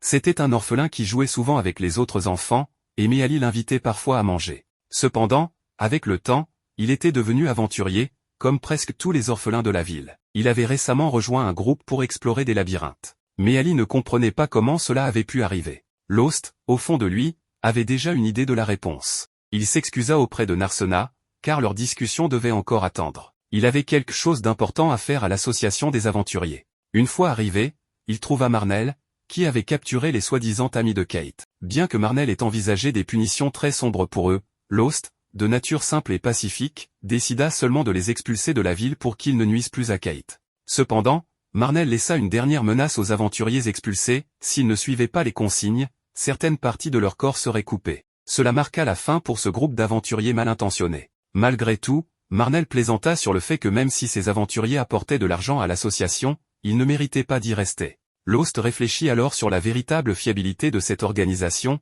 se demandant si des personnes censées prenaient réellement les décisions. Lorsqu'un supérieur arriva pour demander des explications sur les sanctions infligées sans autorisation, il insista sur le fait qu'expulser des aventuriers de cette manière était illégal. Malgré cela, il semblait clair pour Lost que cette organisation ne changerait pas ses pratiques. Ansam, un autre aventurier, expliqua que le lien entre les orphelins et le métier d'aventurier était une réalité dans cette ville, car devenir aventurier était souvent leur seule option. Cela conduisait à l'exploitation des orphelins par d'autres aventuriers, qui les utilisaient comme appât sans aucune pitié. Lost, frustré, ne voulait pas rester les bras croisés en voyant des orphelins mourir chaque semaine à cause de telles pratiques. Ansam, lui, affirma que la vie d'un aventurier était toujours dangereuse et que l'incompétence menait inévitablement à la mort. Ansam montra une cicatrice, résultat de son propre échec passé, que Lost avait guéri lors d'une expédition. Cela rappela à Lost leur première rencontre, lorsqu'Ansam, alors connu sous le nom de Noxem, était méprisé par d'autres aventuriers pour sa faiblesse. Pendant la nuit, alors que tout le monde dormait, Noxem montait la garde. Et avec Lost, il découvre une quantité faramineuse de gobelins et Lost envoie Noxem réveiller les autres. En voyant le nombre de gobelins, tous les aventuriers voulaient juste fuir, réfléchissant à comment s'échapper sans faire trop de bruit pour ne pas être repérés. À cause de cela, Noxem et Lost ont eu la malchance d'être jetés face aux ennemis. De cette manière, le groupe d'aventuriers pouvait gagner du temps pour fuir sans avoir à se battre. Lost comprit cela comme quelque chose de presque évident qu'il ferait, car dès le départ, il n'avait pas été bien traité et avait même été mis à l'écart du groupe. Dans cette situation, la seule chose qu'il pouvait faire était de tenter de survivre pour ensuite se venger de ceux qui les avaient trahis. Noxem était d'accord, et au moment du combat, il y eut un saut dans le temps. Après avoir combattu un bon moment, les deux jeunes purent se cacher dans un vieux tronc d'arbre géant. Cependant, Noxem était blessé à un bras, mais son plus gros problème était qu'ils étaient entourés. Le jeune pensait même que, s'il avait été plus fort, un autre aurait pu servir d'appât, et lui serait en vie, loin d'ici. Pourtant, Lost affirma qu'il ne croyait pas que le groupe qui les avait trahis soit encore en vie, car peu de gens savent que, lorsqu'ils attaquent en groupe, les gobelins choisissent toujours des ennemis avec de nombreux alliés. Étant donné que leur groupe était si grand, les gobelins s'étaient concentrés sur eux. Cela prit tout son sens lorsque les gobelins commencèrent à fuir vers une zone spécifique en groupe, et que des cris humains se firent entendre. Ironiquement, les appâts étaient devenus les agresseurs eux-mêmes. Contre toute attente, Lost voulut aller les sauver. Cela laissa Noxem sans voix, vouloir sauver ceux qui l'avaient trahi était quelque chose que seul un imbécile ferait. Même lorsque le moment de fuir arriva, la blessure de Noxem l'empêchait de bouger, car elle était si profonde qu'il avait même du mal à exister. Sans perdre de temps, Lost commença à le soigner, car c'était son devoir en tant que guérisseur. Mais Noxem ne comprenait pas comment quelqu'un pouvait être aussi stupide pour rester, sachant que si les gobelins revenaient, ils mourraient tous les deux. Pour cette raison, Noxem affirma que la vie d'un aventurier est dangereuse, et que les incompétents méritent de mourir. Il tenta de se débarrasser de Lost, mais ce dernier assura que cela ne devait pas être ainsi. Bien que, dans ce monde, un incompétent ne puisse pas faire grand-chose, il y a toujours un moyen de changer cela. Revenant au présent, Ansam avoua qu'à un moment donné, l'incompétent avait toujours été lui. Lost réfuta cela, mais Ansam insista sur son incompétence passée. Même le groupe d'aventuriers l'était, car il n'avait pas les informations que Lost possédait. Grâce à lui, tous deux avaient survécu malgré leur ineptie. Le temps passa, et ils ne se parlèrent plus jusqu'au présent. Ansam vécut de nombreuses expériences avant de rencontrer son maître, qui lui apprit tout jusqu'à ce qu'il devienne compétent. Ce maître, Myst, était le président de l'association. Lost fut heureux de voir un vieil ami aller si loin, devenant la main droite du président d'une organisation si importante. Cependant, Ansam expliqua à Lost qu'il n'était pas là pour se remémorer le passé, mais pour rembourser ses dettes envers lui. C'est pourquoi il lui demanda à nouveau de quitter la ville aussi vite que possible, car c'était la seule manière pour lui de l'assurer de sa survie. De plus, il lui rappela que Narsena était une personne importante pour lui et qu'il devrait l'emmener avec lui, car c'était leur seule chance de survie. Amherst voulut ensuite parler à Lost et Marnell pour leur dire que, tout comme d'autres aventuriers, elle n'était pas d'accord avec les méthodes de leurs dirigeants. Elle leur demanda une faveur spécifique. Après cela, Lost expliqua qu'il voulait exterminer des monstres, car ces derniers envahissaient les routes, mettant bientôt les civils en danger. Quand Narsena voulut savoir combien il serait payé, le récit fit un retour en arrière, Ansam n'avait pas fixé de prix pour cette mission. Cependant, Amherst offrit des informations sur les groupes problématiques en guise de paiement. Lost répondit à Narsena qu'il pourrait tout de même être payé pour les pierres magiques récoltées, même si la guilde ne l'acceptait pas. Amherst proposa de payer de sa propre poche pour éviter de faire travailler les autres gratuitement, surprenant les aventuriers par sa générosité inhabituelle. Le lendemain matin, il devait éliminer les monstres de la route. Narsena était heureuse de passer plus de temps avec Lost. Plus tard, on découvrit que Kate avait rapidement retrouvé sa vitalité grâce à son excellente affinité avec la magie. De nouveaux entraînements commencèrent, avec des combats à main nue, car, selon Shig, les points ne coûtent rien. Enfin, Ansam apporta une lettre de la capitale. Elle avertissait que la jeune Analestoria, surnommée la princesse endormie, était en réalité la réincarnation d'un dragon maléfique. Cela confirma une légende connue dans la ville, où Narsena serait celle qui sauverait tout le monde. C'est alors que nous voyons un changement de scène où Shig observe, depuis la colline, des ennemis approchant de la ville, plus précisément des gobelins. Amherst avait payé pour leur élimination, et selon Lyra, il serait préférable de les affronter depuis la distance. Cependant, pour Lost, la meilleure idée était de les affronter directement, bien que ce soit plus risqué. Sachant que des innocents pouvaient être en danger, il était crucial d'en finir rapidement avec eux. Shig accepta cette approche et proposa un plan, encercler les gobelins par la colline pour les piéger. Tout le groupe approuva le plan. En contournant la colline, ils aperçurent une carriole qui rappela à nos protagonistes leur première rencontre. Mais avec les gobelins si proches, il n'y avait pas de temps pour les souvenirs. Ainsi débuta leur mission d'extermination des gobelins. Cette situation rappela à Narsena une précédente rencontre où, face à un chariot renversé, elle n'avait pu que pleurer, tandis que Lost se souvenait avoir autrefois chargé les gobelins avec son épée, craignant pour sa vie. Cette fois, les gobelins furent vaincus avec une facilité déconcertante, leur permettant de récupérer une quantité importante de roches. Cependant, sans raison apparente, un gigantesque tremblement de terre se fit entendre, ressenti dans tout le royaume. Même Myst, le chef de la guilde, comprit qu'un événement majeur allait se produire. Nos héros se précipitèrent pour vérifier si Marie allait bien. Heureusement, seuls quelques plats avaient été cassés. Pendant ce temps, un des compagnons de Marnell arriva avec un message urgent concernant le tremblement entendu près de l'entrée de la ville. En arrivant auprès de Marnell, ils constatèrent qu'il restait encore des gobelins, ce qui paraissait insensé à Narsena, car ils les avaient tous éliminés quelques heures auparavant, y compris les rois gobelins. Face à cette menace, Marnell rappela que ce n'était pas une mission officielle, donc non rémunérée. Néanmoins, ses amis décidèrent de combattre pour protéger les innocents. Ensemble, ils parvinrent à percer les rangs des gobelins et à atteindre leur roi.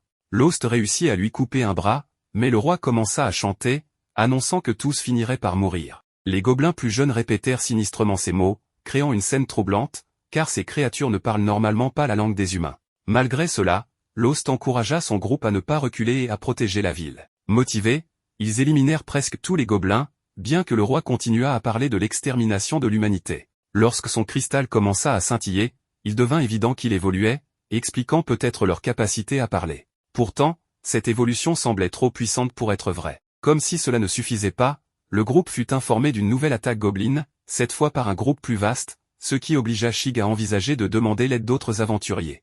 En se rendant à la guilde, ils trouvèrent une foule de personnes essayant d'accepter un maximum de missions, attirées par des récompenses ridiculement élevées, parfois plus lucratives que la chasse d'un phénix. Amherst, de son côté, agissait de manière inhabituelle en payant à l'avance pour inciter les aventuriers à accepter des missions. Cependant, certains volaient simplement l'argent, et Ansam, son supérieur, ne semblait rien faire pour l'empêcher. Lost suspectait un plan derrière tout cela. Alors qu'ils discutaient, soudain, le maître de Lost, Ralma, fait son entrée au devant de la scène. Après cela, ils vont à la bibliothèque où Amherst consulta un livre ancien et découvrit des récits sur un événement appelé l'éveil des labyrinthes. Cet événement impliquait une augmentation massive et inexplicable de monstres quittant leur labyrinthe, souvent pour attaquer les villes ou villages proches. La seule manière de stopper cet éveil était d'éliminer tous les monstres, forçant ainsi le labyrinthe à consommer son énergie magique pour en créer d'autres. Ce phénomène, bien qu'ancien, n'avait pas été oublié dans les archives de la capitale, et Ralma confirma qu'il en avait lu dans sa ville natale. La discussion se poursuivit alors que les compagnons de Marnell installaient des étagères en pleine rue. Selon Lost, cela pourrait être une bonne méthode pour protéger les proches, car si le soulèvement durait trop longtemps, les aventuriers pourraient ne pas réussir à sauver tout le monde, et un petit mur ne serait pas une mauvaise idée pour ralentir l'ennemi. C'est à ce moment-là que nous voyons Marnell réprimander Kate pour vouloir affronter les gobelins alors qu'elle est si jeune. L'aventurier lui rappela alors combien elle serait inutile au combat. Cependant, si quelqu'un pouvait transmettre des informations et des ordres, cela pourrait s'avérer nécessaire. Cela poussa les jeunes à simplement informer les autres de la direction à prendre en cas d'attaque, ce qui rappela à Lost son passé, car il avait lui-même été comme eux autrefois. Quant à Marnell, son seul souhait était de les protéger, vu le grand nombre d'ennemis. Et en parlant d'eux, ces derniers étaient arrivés à l'entrée de la capitale. Un groupe d'aventuriers, déterminés à gagner de l'argent, savait qu'ils devraient vaincre les gobelins. En bloquant l'entrée pour éviter qu'ils ne s'échappent, le combat commença. Cela surprit Lost, car à distance, il remarqua même des monstres de niveau moyen. Sa maîtresse, voyant qu'il ne comprenait pas comment autant de gobelins étaient entrés si rapidement, lui expliqua simplement qu'ils étaient passés sans plus. Elle lui rappela également qu'il devrait arrêter de se sentir coupable pour tout, car depuis son réveil, il n'avait cessé d'essayer de résoudre ces invasions. C'est alors que deux liches apparurent en plein jour et ordonnèrent aux monstres de tuer tous les humains possibles. Tandis que Shig réfléchissait à la possibilité d'une mutation, Ralma profita du moment pour attaquer les monstres distraits avec son feu et gagner du terrain. Pendant ce temps, le reste du groupe faisait tout son possible pour remporter la victoire. Après un certain temps, bien que la victoire semblait proche pour les humains, une seconde vague de gobelins était prête à continuer le combat. Contrairement aux gobelins, Ralma était à bout de force et décida de prendre un repos bien mérité, laissant Shig et Lost parmi les rares encore capables de lutter. Au milieu du combat, Shig perdit le contrôle après avoir trébuché sur une bûche, le laissant à la merci de l'ennemi. Soudain, sans explication, quelque chose commença à éliminer tous les monstres de la zone. En même temps, Shig fut réprimandé pour une erreur de novice. À ce moment-là, Ronaldo apparut. Il était un maître d'armes qui avait autrefois formé Narsena. Malgré une certaine tristesse que son élève ait préféré les arts martiaux à l'escrime, il reconnut que Lost était devenu un meilleur apprenti. Peu après, Ralma reprocha à Ronaldo d'arriver tard. Cependant, face au grand nombre d'ennemis, Ronaldo mit rapidement fin à la discussion et, d'un seul coup, élimina presque toute la vague de gobelins. Plus tard, Ansam apparut par une porte magique, demandant la coopération de Ralma pour rencontrer le maître du groupe. Bien que Ralma fût fascinée par cette magie supposée perdue depuis 300 ans, elle accepta de l'accompagner, se sentant en sécurité avec Ronaldo à proximité. Lost insista pour venir également, ayant de nombreuses questions à poser au maître du groupe. Ansam les invita tous deux, ainsi que Narsena, à traverser la porte, qui les transporta dans une pièce complètement différente. Bien que Narsena fût quelque peu effrayé, son compagnon lui promit de la protéger si nécessaire. Enfin, ils rencontrèrent Myst, le maître du groupe, qui fut immédiatement attaqué par Ralma avec une boule de feu. Cependant, Myst, un elfe et le dernier de son espèce, évita de justesse l'attaque. Selon Ralma, il avait la malchance de ne pas avoir obtenu la faveur des dieux. Myst, bien que contrarié par l'attitude de Ralma, révéla une nouvelle information importante, demandant à Ralma si c'est ainsi qu'elle parle à son maître, ce qui surprend les élèves de Ralma, qui se rendent compte qu'ils sont devant le maître de leur maître. Comme nous le voyons, Ralma avait beaucoup de respect pour Myst, car en tant que dernier elfe, il était également le seul capable de manipuler des sorts puissants qui, techniquement, n'existaient plus. Cela était dû au fait que Myst avait vécu plus de 600 ans, étant peut-être le plus puissant de tous. Cependant, Lost était plus impressionné par le fait que sa maîtresse avait elle-même un maître. Pendant ce temps, Myst ne cessait de fixer Narsena, ce que la jeune femme finit par remarquer. Mais comme Ralma n'avait pas de temps à perdre, elle voulait savoir pourquoi son maître, qui ne lui envoyait jamais de message, avait soudainement décidé de lui parler comme s'il se souciait d'elle. Ces mots attristaient Myst, un vieil homme déjà accablé par la mélancolie, une tristesse qui semblait également toucher Ansam en voyant son maître. Ce comportement laissait entendre à Ralma que son maître avait trouvé quelqu'un de meilleur à entraîner. Cependant, Myst affirmait qu'elle avait tort, car son nouvel élève était totalement inutile et dépourvu de talent pour la magie, en comparaison à elle. De son côté, Ansam, loin de nier son manque de talent, affirmait que le simple fait de recevoir des ordres de Myst était la seule direction dont il avait besoin dans sa vie. Il lui promit de toujours le suivre. Ce discours finit par agacer Ralma, qui voulait aller droit au but. Myst, conscient que ce qu'il allait dire prendrait un certain temps, fit apparaître des chaises en cristal pour parler plus calmement. Un saut temporel montra que Ralma voyait cela comme une preuve supplémentaire que son maître était responsable d'attirer des gens indignes d'être aventuriers dans la ville. Myst expliqua alors que la phrase souvent répétée par Ansam, « Par si cela ne te plaît pas », visait à protéger les aventuriers et les habitants les plus faibles du présent difficile. Étant donné son âge, Myst savait prédire les événements à venir. Il interrogea le groupe pour savoir s'ils avaient remarqué les signes récents dans les donjons, notamment les monstres puissants et les incidents d'évolution qui s'étaient multipliés. Quand Narsena demanda pourquoi les aventuriers n'avaient pas été avertis de cet événement, Ansam rétorqua qu'il n'y avait pas de raison de le faire. Lost affirma avec bon sens que cela leur aurait permis de se préparer. Ansam expliqua que bien qu'ils sachent que cela arriverait, ils ignoraient la date exacte, cela pouvait être aujourd'hui ou dans 2 ans. Par conséquent, prévenir à l'avance aurait simplement conduit à l'oubli. Ralma n'était pas convaincue, pensant qu'il y avait d'autres raisons inavouées. Elle soupçonnait même que Myst contrôlait ces événements, ce que ce dernier démentit. S'il en avait eu le pouvoir, il aurait arrêté tout cela pour éviter de perdre son temps à expliquer les choses. Il révéla qu'il n'avait rien dit parce qu'une autorité supérieure leur avait ordonné de garder le silence. Myst précisa que ce n'était pas le simple ordre de la guilde locale, mais de ceux qui dirigent toutes les guildes d'aventuriers du pays. Même si Ansam hésitait à en parler, Myst n'y voyait plus d'inconvénient, car la situation actuelle rendait tout évident. Ralma expliqua que les jours à venir seraient très durs, avec des monstres surgissant sans cesse, affectant de nombreuses villes, jusqu'à ce que les donjons perdent suffisamment d'énergie pour que les monstres disparaissent. Cependant, étant éloignés de la capitale, il savait que les dirigeants les plus importants n'en souffriraient pas et qu'eux devraient faire tout le travail sale. Cette idée indigna Narsena, qui voyait les habitants des environs condamnés à subir les conséquences. Ralma demanda à Mist si les gigantesques piliers disséminés dans la ville étaient une mesure pour limiter les pertes. Mist confirma que c'était une sorte de dernier recours. Mist proposa alors un marché à Ralma, étant la personne avec le plus de magie dans son corps, elle était la plus apte à les aider. Ansam expliqua qu'il devait descendre au niveau le plus bas du donjon pour vaincre le chef final. Bien que cela semble impossible, ils avaient une idée approximative de l'endroit où ils se trouvaient, et l'éliminer réduirait considérablement l'énergie du donjon.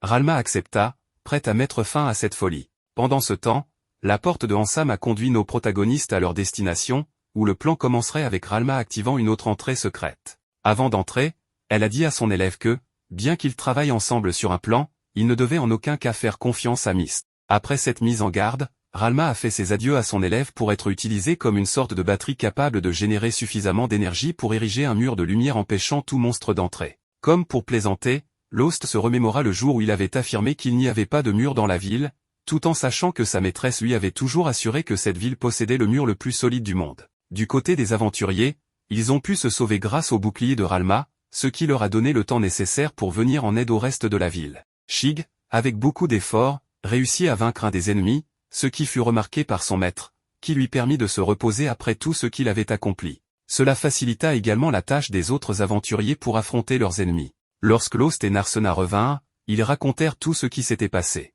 Cependant, Ronaldo trouva étrange que Ralma accepte d'être utilisée comme batterie humaine. Lost s'en aperçut aussi, d'autant plus que le mur couvrait même le ciel, ce qui nécessitait une quantité de magie incroyablement colossale. Bien que sa maîtresse fût puissante, elle risquait de manquer d'énergie. Selon Armia, l'utilisation excessive de magie pourrait entraîner une fatigue magique pour Ralma, bien que cette règle ne s'applique pas si l'énergie du mage est directement absorbée par la zone où il se trouve. Les adieux de Ralma commencèrent à prendre plus de sens pour Lost. Au même moment, un nouveau monstre fit son apparition, un griffon se dirigeant droit sur eux. Bien que Ralma ait érigé un bouclier, le monstre tenta continuellement de le briser, l'obligeant à consommer plus de magie que nécessaire. Ronaldo et son groupe décidèrent d'aider Lost, lui rappelant qu'il devait davantage faire confiance à ses amis. Petit à petit, les monstres commencèrent à s'éloigner, mais une nouvelle menace surgit, un Fenrir, une créature extrêmement rapide et dangereuse. Shig tremblait de peur, bien qu'il prétendît être excité. Ronaldo se proposa d'affronter le griffon pendant que les autres se chargeaient du Fenrir. Après de nombreuses batailles difficiles et des moments critiques, l'équipe réussit à surmonter les menaces. Lost, grièvement blessé, fut sauvé par Narsena et les autres. Finalement, ils réussirent à vaincre le Fenrir grâce à un effort collectif et à la stratégie de Narsena, qui gagna du temps pour permettre à Lost de porter le coup fatal. De son côté, Ronaldo parvint à vaincre le griffon, et Ralma put enfin se reposer. Cependant, il restait encore à affronter le maître du donjon pour la libérer. Alors que le groupe pensait pouvoir souffler, Ansam fit son apparition, remerciant le sauvetage de Narsena avant de la saisir par le cou et de l'emporter sans aucune explication, laissant Lost furieux et déconcerté. Même ainsi, le temps passa, et nous voyons comment Marnell continuait de lutter sans relâche contre les monstres. Bien qu'il ait réussi à éliminer tous les monstres présents dans la ville, personne ne savait combien de temps le mur de Ralma tiendrait. Au même moment, les enfants remercièrent à nouveau les héros en leur offrant un peu de nourriture. Sheila révéla à Marnell que Lost et son groupe se reposaient à la taverne, bien que Narsena manqua à l'appel. De retour auprès du groupe, Ronaldo racontait l'histoire de la princesse endormie du royaume. Pour certains, comme Armia, ce n'était qu'une vieille légende destinée aux enfants. Cependant, Ronaldo affirma que cette histoire contenait peu de mensonges, bien que le pouvoir mentionné soit totalement réel. C'est ainsi que Shig comprit que son ami avait la capacité de sceller le dragon maléfique du conte. Mais Ronaldo rappela que, pour cela, son ami devait d'abord être dévoré, ce qui alarma Lost. Pendant ce temps, Narsena avait été kidnappée par Ansam, qui la conduisit à son maître. La captive tenta presque d'attaquer Mist, mais ce dernier, grâce à sa magie avancée, parvint à se défendre. Bien que Narsena exigeât de savoir quel serait son avenir, Mist lui expliqua que cela dépendait de nombreux facteurs. En même temps, il lui demanda si elle connaissait l'histoire de la princesse endormie. Pour Narsena, la question était ridicule, car cette histoire était mondialement célèbre. Mist, curieux, lui demanda alors de rappeler qui était l'ennemi et quand il était apparu. La jeune femme expliqua qu'il s'agissait d'un dragon terrifiant qui était apparu il y a environ 200 ans et avait presque détruit le monde entier, avant d'être vaincu par un héros valeureux. Mist ne nia pas cette version, à un détail près, que Ronaldo révéla, le héros n'avait jamais pu vaincre complètement le dragon maléfique. Selon Mist, le héros avait seulement gagné du temps pour l'humanité. Le dragon, loin d'avoir disparu il y a 200 ans, était également apparu 400, 600 et 800 ans plus tôt. Shig, intrigué, demanda s'il était possible qu'un ennemi puisse revenir aussi longtemps. Ronaldo expliqua que, chaque fois qu'il était vaincu, le dragon récupérait ses forces et revenait, nécessitant 200 ans pour retrouver tout son pouvoir. Myst ajouta que des événements étranges s'étaient récemment produits dans les labyrinthes. Lorsque Narsena demanda où l'ennemi apparaîtrait, l'ancien révéla que ce serait dans les profondeurs du labyrinthe. Pour Narsena, la solution était simple, il suffisait de trouver le héros du présent pour qu'il vainque à nouveau le dragon.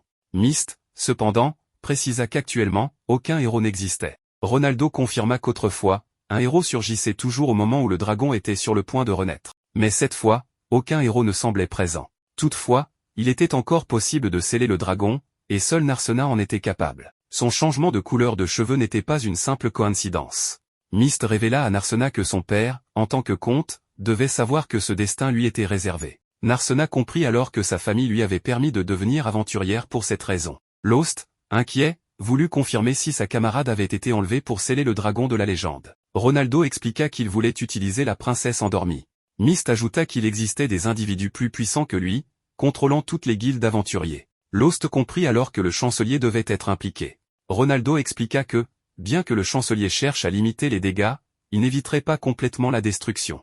Lost réalisa que le chancelier serait prêt à sacrifier une grande partie de la population si nécessaire. Le labyrinthe, étant trop proche de la ville, attirait les monstres, rendant celle-ci particulièrement vulnérable. Myst expliqua que, lors de la destruction de la ville, nobles, roturiers, et même le roi prendraient les armes. Cela permettrait au chancelier d'imposer des taxes encore plus élevées en échange de protection pour les civils. Les monstres servaient ainsi d'outil parfait pour asseoir son contrôle. Ce plan pour Narsena était bien trop insensé, mais Myst savait que le chancelier avait une philosophie très arrêtée. Si celui-ci pensait que cette méthode était la seule façon de sauver le monde, il n'hésiterait pas à agir en conséquence.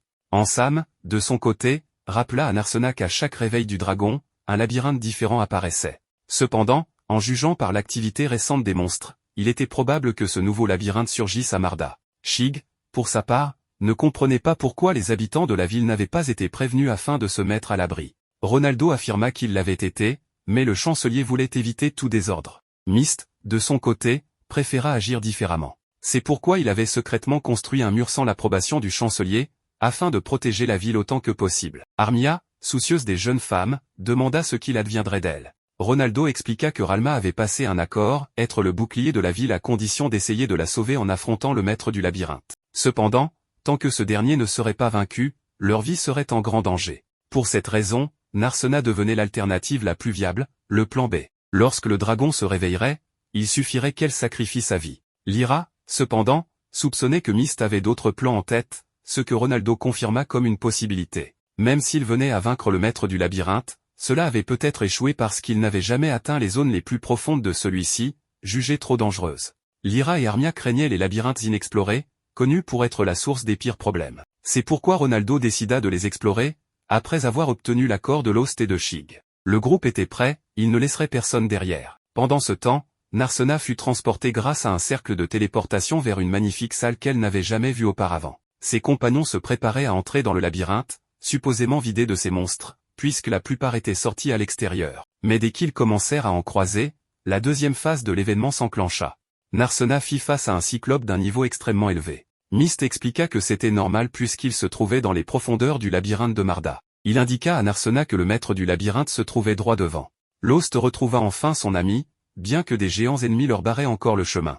Sans hésitation, Lost les attaqua et les vainquit rapidement, déterminé à sauver son ami. Lorsqu'ils la rejoignirent, Myst leur révéla qu'il n'était pas d'accord avec la philosophie du chancelier et qu'il souhaitait simplement minimiser les dégâts. Pourtant, Ronaldo savait que pour cela, il risquait de perdre Ralma et Narsena. Myst croyait encore qu'il y avait une chance de les sauver. Il donna au groupe la tâche de vaincre le maître final et leur promit de les aider à distance. Cependant, il savait qu'un elfe seul ne serait pas assez puissant pour accomplir cette mission, comme cela avait été prouvé par les générations précédentes. Le groupe se dirigea vers l'ennemi. Lost, bien qu'il ne fasse pas entièrement confiance à Myst, savait qu'il devait sauver autant de vies que possible. Myst leur rappela que, 200 ans auparavant, le dragon avait été vaincu. Mais la raison pour laquelle il revenait sans cesse était l'énergie que les monstres collectaient dans le labyrinthe. Le maître du labyrinthe envoyait cette énergie au dragon.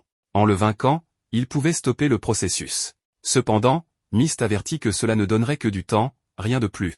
Myst invoqua alors le maître du labyrinthe, ouvrant un portail. Apparut alors le maître, une créature appelée la sirène. Le combat commença. Armia, avec sa magie de glace, fut la première à la ralentir, permettant à Ronaldo et Chic de l'attaquer. Mais la sirène riposta avec des éclairs. Narsena la repoussa vers Lost, qui termina le combat avec sa dague, mettant ainsi fin au monstre. Cependant, alors que le groupe savourait un moment de répit, une ombre apparut et tua Ansam. Cette créature, s'adressant à Myst, lui demanda combien de fois encore ils devraient se croiser. Myst répondit qu'il ferait tout pour empêcher le dragon de renaître. Pourtant, le démon possédait toujours un avantage, utilisant Ansam comme porte-voix. Le démon proposa un marché, récupérer le corps de Myst en échange de Ansam. Mais Ansam supplia son maître de ne pas accepter, affirmant que cela accélérerait le retour du dragon. Finalement, Ansam mourut pour que Myst et le groupe puissent sceller le portail. Cependant, le dragon, avec ses tentacules, absorba l'énergie de Myst et prend le contrôle de son corps pour entrer dans la ville. De retour à la surface,